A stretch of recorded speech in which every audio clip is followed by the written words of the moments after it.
Dan khusus untuk bidang tata ruang ini menjadi fokus sorotan untuk ke depan.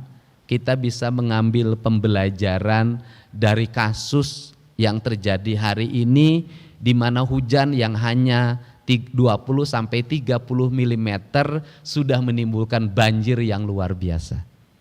Artinya kalau hujannya 50 mm, saya yakin kota Bekasi tenggelam. Kabupaten Bekasi tenggelam, sebagian Karawang tenggelam. Jadi saya sampaikan sekali lagi bahwa hujan saat ini belum dikategorikan sebagai hujan ekstrim. Masih 20 sampai 30 mm. Ekstrim itu kalau sudah 50 sampai 60. Artinya tidak ekstrim saja sudah menimbulkan bencana. Problemnya apa? Problemnya adalah ada 3. 1, di kawasan hulu, ruang-ruang terbuka hijau yang terdiri dari areal hutan, areal perkebunan, itu berubah menjadi areal-areal berbeton.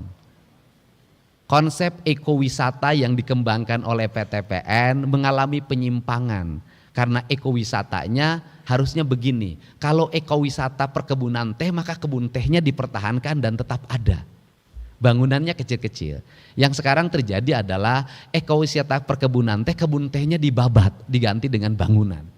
Sehingga Gubernur Jawa Barat mengeluarkan peraturan gubernur yang isinya larangan pembangunan perubahan kawasan pertanian, perubahan kawasan kehutanan, perubahan kawasan daerah aliran sungai, dan perubahan kawasan perkebunan. Dan ini akan berdampak pada tata ruang yang nanti akan disesuaikan dengan kabupaten kotanya. Nah kemudian yang kedua, ini saya sampaikan juga, ini penting. Yang kedua adalah daerah aliran sungainya mengalami pendangkalan dan penyempitan. Bahkan sudah banyak yang bersertifikat hak milik. Ini yang menjadi sorotan utama dengan Kementerian PUPR.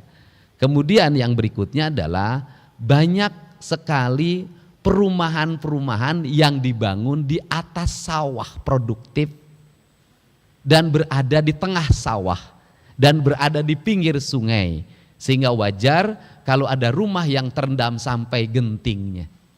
Dan ini juga harus dipikirkan dengan agar ini selaras dengan konsep pengembangan 3 juta rumah. Karena pengembangan 3 juta rumah, apalagi rumahnya sederhana, pasti ingin mendapatkan tanah yang murah, dan tanah yang paling murah yang bisa didapat hanya tanah sawah. Ini yang harus menjadi bahan perhatian kita semua dalam pengembangan tata ruang. Dan tadi pagi saya sampaikan ke kepala bidang tata ruangnya, tolong hal yang terlihat saja dibenahi. Kalau Bapak pergi ke Garut, itu di sebelah kanan Nagreg itu ada jembatan di bawah kolong. Yang masuk itu di bawah kolong ada jembatan di terowongan, di sebelah kanannya kan penambangan, di sebelah kirinya penambangan, di bawah penambangan. Coba hitung, nanti minta ITB untuk menghitung takaran penambangan itu. Apakah kalau batu-batunya lepas akan berdampak enggak pada jembatan yang di terowongan itu? Mungkin enggak jembatannya roboh. Ini yang harus menjadi bahan perhatian, karena seringkali kita abai terhadap masalah seperti ini. Kalau menuju arah Garut, sebelah kiri jalan di atas itu ada penambangan yang besar sekali, batunya turun ke bawah. Tolong pikirkan kalau itu nanti mungkin nggak itu longsor. Ini pertimbangan seperti ini harus dilakukan, karena bagi saya lebih baik mencegah, karena sudah terjadi bencana biayanya sangat mahal. Banjir sekarang dalam hitungan saya kalau di recovery itu lebih dari 7 triliun. Biaya pembebasan tanah untuk wilayah yang daerah aliran sungainya sudah berubah bersertifikat dan sudah tumbuh bangunan, pembebasan tanahnya itu untuk hanya wilayah Bekasi saja itu membutuhkan dana 8 triliun. Pengerukan sungai dan pelebarannya itu membutuhkan biaya sekitar 8 triliun. Jadi untuk menyelesaikan itu saja 16 triliun. Berat sebenarnya. Makanya tata ruangnya harus segera dibenahi. Nah, persentase peningkatan kapasitas tampung sumber air sebesar 0,4 Indeks kinerja sistem irigasi atau IKSI sebesar 57,04 poin. Akses sanitasi sebesar 75,1%. Akses air minum layak sebesar 94,9%. Akses penanganan sampah perkotaan sebesar 70,77%. Presentasi bangunan dan lingkungan yang memenuhi standar kelayakan kawasan strategis dan tematik sebesar 20%. Masih sangat rendah. Untuk itu ke depan bidang perumahan pemukiman harus segera membenahi.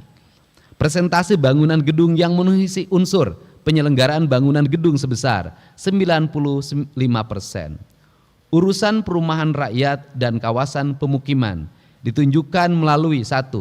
Tingkat ketersediaan rumah layak sebesar 100,26%. Kemudian persentase penurunan luas kawasan kumuh kewenangan provinsi 10-15 hektar sebesar 67,49%, dan ini sampaikan di Kota Bandung. Tadi pagi saya sudah mendapat WA dari masyarakat yang itu masuk dalam kawasan kumuh. Kemudian ada pihak yang mengaku ahli waris, penduduknya rumahnya sekitar 1.500 rumah, akan digugat ke pengadilan. Dan gugatannya kayaknya memiliki landasan relatif didukung oleh kelurahannya. Ini PR baru yang dan saya akan mendampingi pendampingan hukumnya.